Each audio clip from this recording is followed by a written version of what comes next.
vamos a hablar de un tema que es muy importante para nosotros los cristianos, los que hemos creído en Dios, ¿cierto? Y es la salvación.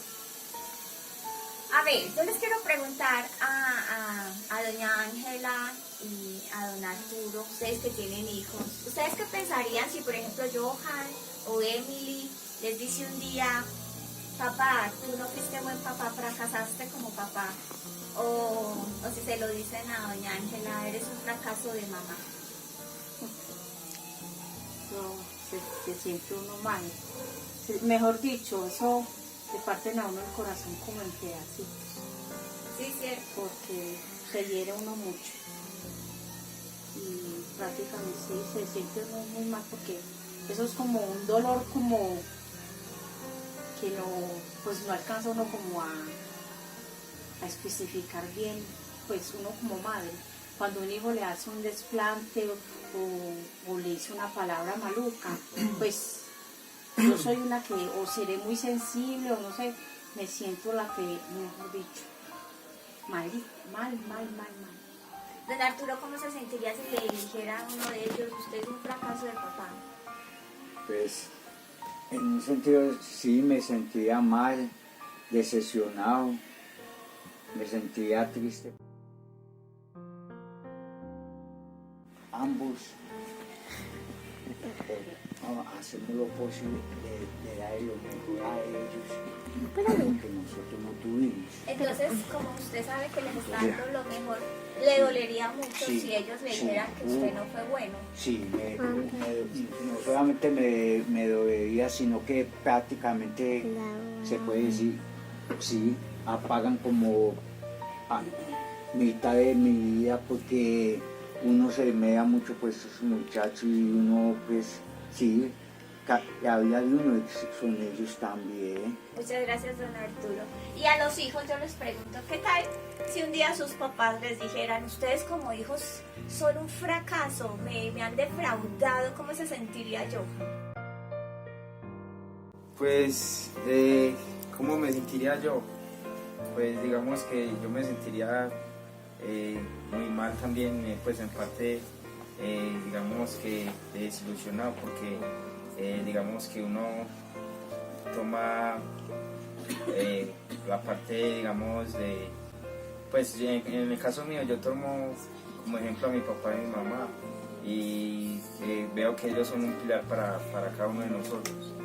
Y si en caso de que ellos, pues una aspiración, mejor dicho, una aspiración a que uno salga adelante o que uno quiera hacer algo para que ellos también estén felices, o hacer alguien mejor para que ellos tengan una mejor vida, pues en el caso de que ellos le lleguen a decir eso a uno, ya uno, digamos que perdería las ganas de seguir adelante.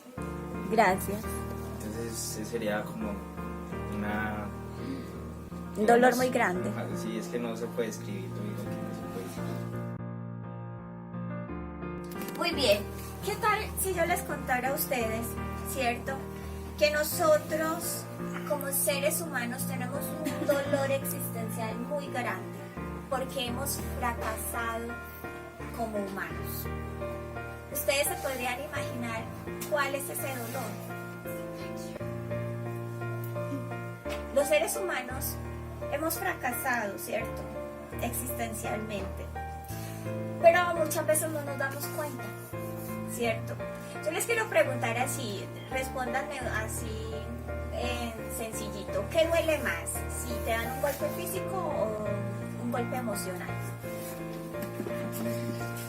Un golpe emocional, porque el golpe emocional queda por mucho más tiempo que el físico. De hecho, el físico es superficial, mientras que pues el emocional es como más espiritual, queda mucho más tiempo apegado, pues más arraigado en el corazón. Muy bien. Cuando yo les estaba comentando ahorita que el hombre ha fracasado existencialmente, les dije que les mencioné fracaso existencial. ¿Ustedes saben por casualidad qué es un fracaso existencial? Alguno, lo que se le venga a la cabeza.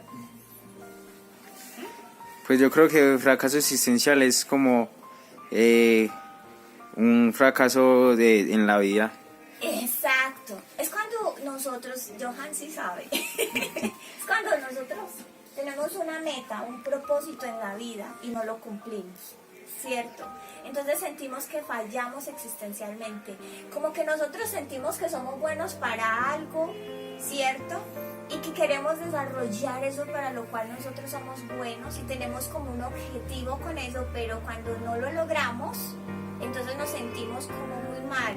Por ejemplo, una mujer siempre ha dicho, yo soy buena para ser mamá, yo siento que yo voy a ser una buena mamá y yo quiero tener hijos para darles una buena crianza, ¿cierto? Y si por alguna razón, ya sea porque no se pudo casar o porque se casó y quedó viuda muy joven y no pudo rehacer su vida sentimental o porque fue estéril, en fin, cualquier situación, no pudo ser madre, se va a sentir muy mal por dentro porque dice, no lo pude lograr.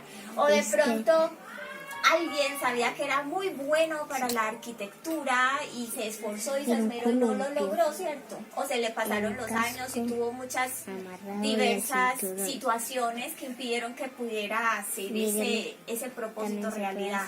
Entonces, cuando nosotros sentimos que no cumplimos con un propósito de vida, sentimos que fracasamos. El ser humano ha fracasado existencialmente a nivel espiritual en el sentido de que nosotros, ¿cierto?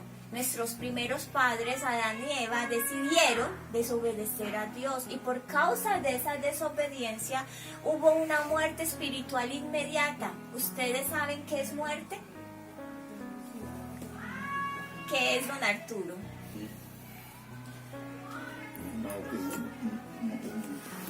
No, pues muerte yo creo que es la cuestión de que sí, pues de los sentimientos que ya uno, pues por ejemplo, en esa parte de nosotros, de nosotros por dentro ya, pues nosotros no pensamos pues en la cuestión de dónde venimos, quiénes fueron nuestros padres, no pensamos en eso, sino que pensamos y no, por ejemplo, no, es que no sé. No sabe definirlo muy bien, sí, pero no para sé usted es algo así como cuando uno no tiene como algo definido en su vida. Sí. Para Ángela, ¿qué es muerte? Pues muerte, cuando pues, yo digo que muerte para mí es cuando uno mata como el espíritu. Bueno, y para Daisy, ¿qué será muerte? Para mí, yo digo cuando uno ya no se le totalmente Vea. Gracias, Daisy. Muerte, o básicamente tiene que ver con esta palabrita, separación. Cuando yo muero físicamente, mi espíritu y mi alma se separan ¿de qué? De mi cuerpo, ¿cierto? Cuando yo me peleo con mi pareja, yo me estoy separando de mi pareja, ¿cierto? Ya no nos hablamos porque nos peleamos y no nos hemos reconciliado, o sea que nuestra relación está muerta. Si yo me enojo con mi hermano y no le vuelvo a hablar por años y años, ¿cierto? Entonces mi relación con mi hermano está como muerta. Porque estamos separados, ¿cierto? Si yo estoy enojado con un amigo que quería mucho y no nos volvemos a hablar nunca más, mi relación con mi amigo está muerta, ¿sí? Entonces, ¿qué pasó? Dios nos creó con un propósito supremo, ¿sí sabían? ¿Ustedes saben con qué propósito Dios nos creó? ¿No? Les voy a contar, ¿cierto? Está en Isaías 43:21. Dice: este pueblo he creado para mí, mis alabanzas publicará. Entonces, según ese versículo, ¿para qué nos creó Dios? Para alabarlo. Muy bien, Johan, para alabarlo, ¿cierto? Para adorarlo. ¿Y ustedes saben qué es adorar? ¿Alguien sabe? ¿Alguien tiene más o menos la idea de qué es adorar? Va por ahí, ¿cierto? Es como una relación con Dios, pero va mucho más profundo. Adorar es servir a Dios con toda mi vida, ¿cierto? Es entregar a Dios todo mi ser. Eso es adorar. Por eso cuando nosotros hablamos de adorar no nos referimos solamente a canciones lentas. En las iglesias a veces decimos vamos a adorar y pensamos en canciones lentas. Pero eso no es en sí adorar, eso es una manifestación de la alabanza y de la adoración a Dios. Pero nosotros adoramos a Dios en cualquier ambiente, en nuestro trabajo, en la iglesia, en nuestra casa, ¿cierto? ¿Cómo? Sirviéndole a Dios. ¿Y cómo le servimos? Con las capacidades, los dones que Él nos dio, ¿cierto que sí?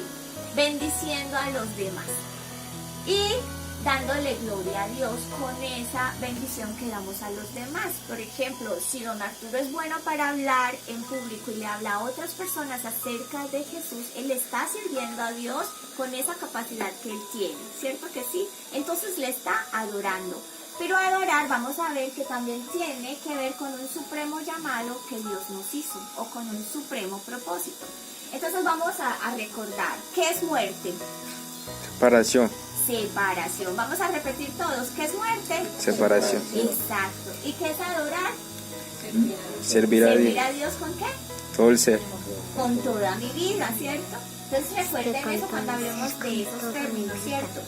Entonces, yo les voy a hacer una pregunta, ¿cierto? Cuando nosotros servimos a Dios con toda la vida y con todas las fuerzas, ¿cómo creen que nos sentimos? Bien, ¿cierto? ¿Por qué usted se siente bien? Porque tengo la oportunidad de dialogar con Dios y me siento como, Sí, ofrece mejor. como liviano, me siento como si me hubiera quitado un peso de encima. Y me siento como liberado y me siento tranquilo, porque cuando, por ejemplo, antes de buscar a Dios, que por ejemplo yo iba a misa, muchas veces no iba, me demoraba, yo sentía como un peso encima, como si al último sentía como si tuviera un bulto de cemento encima. ¿Sí me entiendes? Sí. Y ahora que por ejemplo estoy buscando de Dios que dialogo con Él, que tengo la oportunidad de pedir por mi familia, por mi persona y de dialogar con Él, sí, me siento tranquilo, En paz. sí, como esa. Qué bien, don Arturo. Entonces, miren, yo les voy a leer qué dice en Efesios capítulo 1, versículo 9, ¿cierto? Dice que Dios tiene con nosotros un supremo propósito, ¿cierto? Un supremo propósito hace referencia a que es un propósito superior, algo central, algo importante que Dios tiene para nosotros, ¿cierto? Para todo ser humano, ¿sí? O sea que eso no es solo para el pastor Carmelo, eso no es solo para mí, no es solo para Luciana, ¿cierto? O para Johan, no, es para todos nosotros, para cada uno de nosotros. Y yo se los voy a leer. Y ustedes me van a decir, dentro de lo que yo les voy a leer, cuál es ese supremo propósito. ¿Listo? Dice, nos mostró generosamente su bondad. Con completa sabiduría y entendimiento nos ha dado a conocer su plan secreto. Esto fue lo que con gusto Dios quiso hacer por medio de Cristo. El plan de Dios, que se terminará a su debido tiempo, es poner bajo el mando de Cristo todo lo que hay en el cielo y en la tierra. Entonces Dios tenía un plan secreto, ¿cierto? Pero lo fue revelando. ¿Cuál fue ese plan secreto? ¿Cuál fue ese propósito? El propósito fue poner al Señor Jesucristo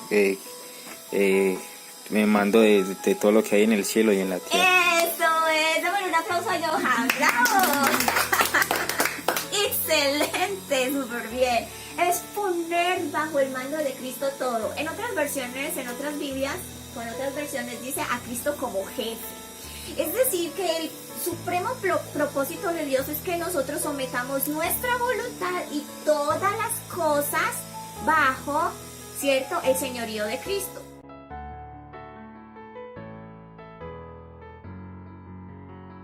Es eso, ¿cierto? Poner bajo el mando de Dios, de Jesús, toda mi voluntad. Es decir, no llevarme por lo que yo quiero, sino por lo que Cristo me muestre para mi vida. Porque Dios tiene un objetivo con cada uno de nosotros. Entonces, para resumir, Dios, ¿cierto? Nos hizo para adorarle, es decir, para servirle con toda nuestra vida. Y su propósito con eso es que nosotros sometamos nuestra voluntad y todas las cosas que nos rodean al mando de Cristo, que Cristo sea nuestro jefe. ¿Sí se acuerdan cuando nosotros aceptamos a Cristo? Muchas veces oramos, Señor, sé tú mi Señor y mi Salvador. Cuando yo digo mi Señor, estoy diciendo, sé tú mi gobernante, sé tú mi jefe, ¿cierto?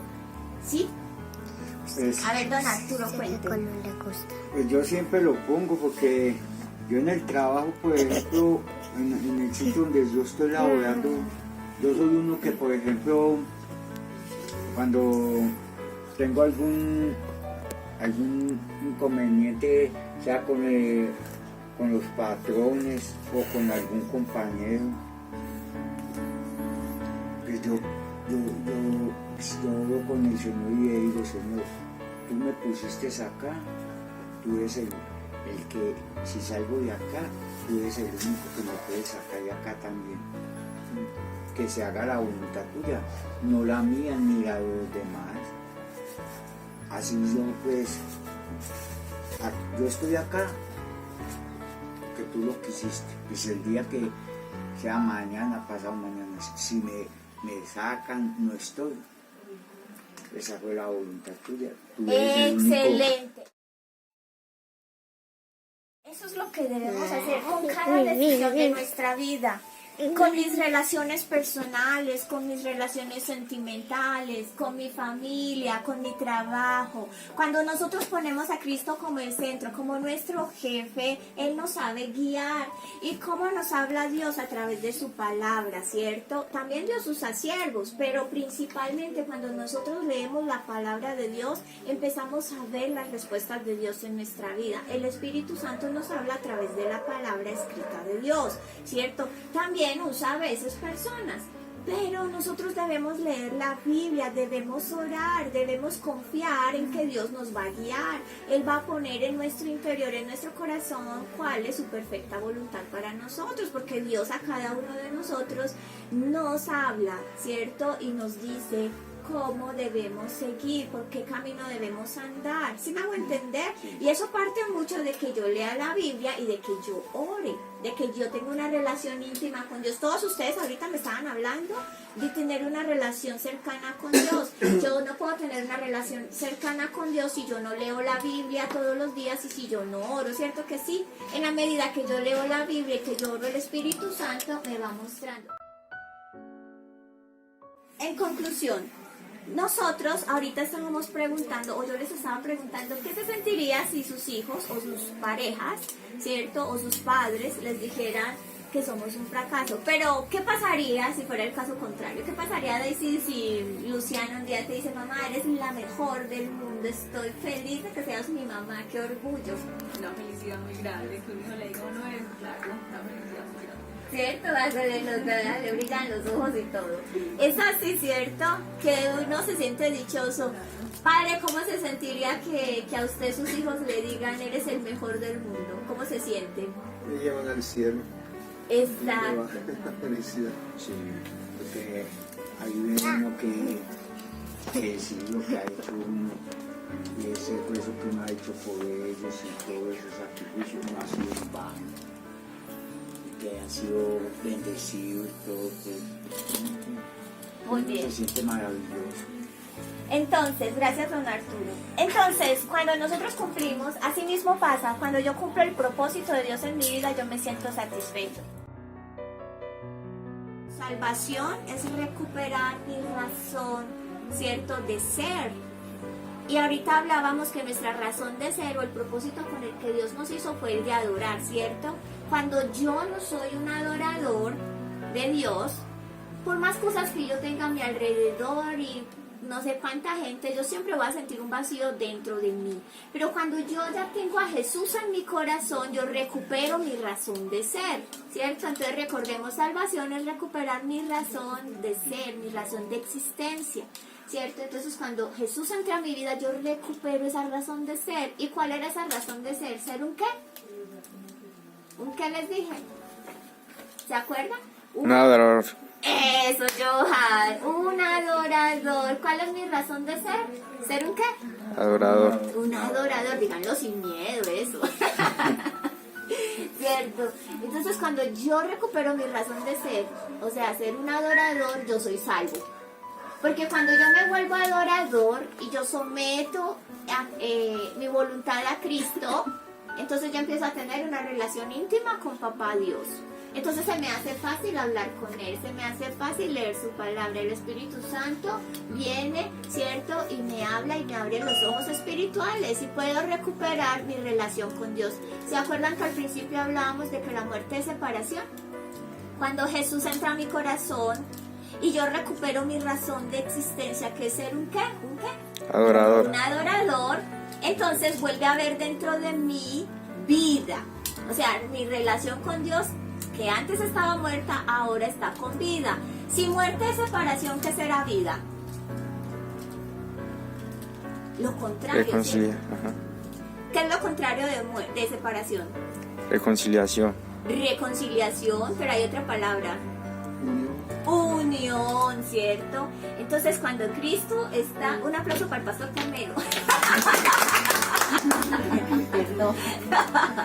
Entonces cuando Cristo viene a mi vida, vuelvo a tener unidad con el Padre Dios. ¿Sí me está haciendo entender? Por eso es muy importante la salvación. Entonces les voy a recordar, salvación es recuperar mi razón de existencia. ¿Qué es salvación? Recuperar la razón de existencia. Y mi razón de existencia era ser un qué? Adorador. ¿Y qué es adorar a Dios? Sí, entregarle la voluntad de uno al Señor. Pues Exacto, hacer la voluntad de Dios sobre la de uno. exacto. ¿Y servirle con qué? Con todo mi ser. Con todo mi ser, con toda mi vida. Vamos bien, Johan está muy piloso, se va a ganar un bombón. No. Entonces, cuando nosotros no tenemos a Cristo, nuestra relación con Dios está muerta, ¿cierto? O sea, separada. Pero cuando Cristo viene a mí y yo le recibo y lo vuelvo el centro de mi vida, mi jefe, mi Señor y mi Salvador, mi relación con Papá Dios vuelve a ser unida. Unida. ¿Cierto? Entonces yo les quiero invitar a que piensen eso. Yo sé que ustedes han aceptado a Cristo en su corazón, pero a veces inclusive cuando tenemos a Cristo en el corazón, muchas veces no tenemos comunión con Dios, ¿cierto? A veces aceptamos a Cristo, pero no oramos, no leemos la Biblia, no hablamos con Dios. No sometemos nuestra voluntad a Dios, sino que hacemos muchas veces lo que todavía queremos hacer. Entonces, hoy tenemos una oportunidad, ¿cierto? La de tomar dos caminos. Un camino nos lleva a la satisfacción plena, aún desde nuestra vida aquí en la tierra hasta la vida eterna. Y otro camino nos lleva a un dolor, ¿cierto? Eterno. Y ese dolor nos va a acompañar desde aquí. Entonces cada uno debe decidir. Puede que yo ya haya aceptado a Cristo, pero si hoy queremos decirle a Dios, bueno, yo te he aceptado en mi corazón, Cristo, pero aún no me he sometido a ti, pero hoy quiero hacerlo. A partir de hoy quiero hacerlo. Lo puede hacer conmigo, ¿sí? Vamos a cerrar nuestros ojos y vamos a orar. Padre Dios, te doy gracias por lo que tú hiciste por mi Señor Jesús. Gracias por haberme creado. Gracias por haberme dado vida, Señor Jesús. Gracias porque a pesar que me separé de ti, Señor, que mi relación contigo estuvo un tiempo muerta, tú mandaste a tu Hijo Jesucristo para devolverme la vida, para volver a tener unidad contigo, Dios. Y yo en esta noche te vengo a pedir que tengas misericordia de mí. Yo quiero hacer tu voluntad. Yo quiero poner a Cristo en mi corazón y que Él sea, Señor, el centro de ese corazón.